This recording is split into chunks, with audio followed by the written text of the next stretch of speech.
शिवसेना पक्ष कोणाचा आणि धनुष्यबाण कोणाला मिळणार याबद्दल सुप्रीम कोर्टामध्ये जे काम चालू आहे त्याचा निकाल लागणार आहे।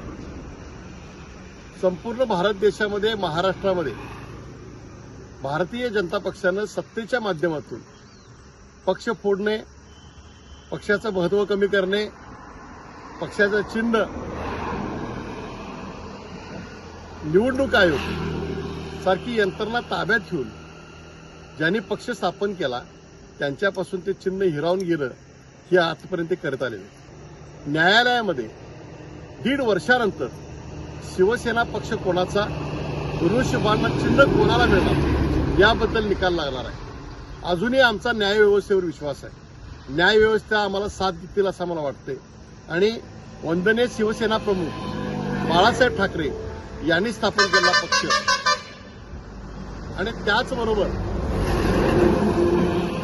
शिवसेना पक्षप्रमुख आदरणीय उद्धवजी ठाकरे यांनी महाराष्ट्रामध्ये आणि संपूर्ण भारतामध्ये या पक्षाची वाढ केली, त्यांनाच हा पक्ष मिळाला पाहिजे आणि याच्यावर आम्हाला विश्वास आहे। म्हणून न्यायव्यवस्थेने योग्य त्या तपासण्या कराव्यात। पक्ष चालू कोणी केला, पक्ष चालवला कोणी, त्याच लोकांच्या ताब्यामध्ये पक्ष देण्याची निर्णय लागावा असा आम्हाला वाटतं। नवनवीन अपडेट्ससाठी डिजिटल कोल्हापूर चॅनल फॉलो करा।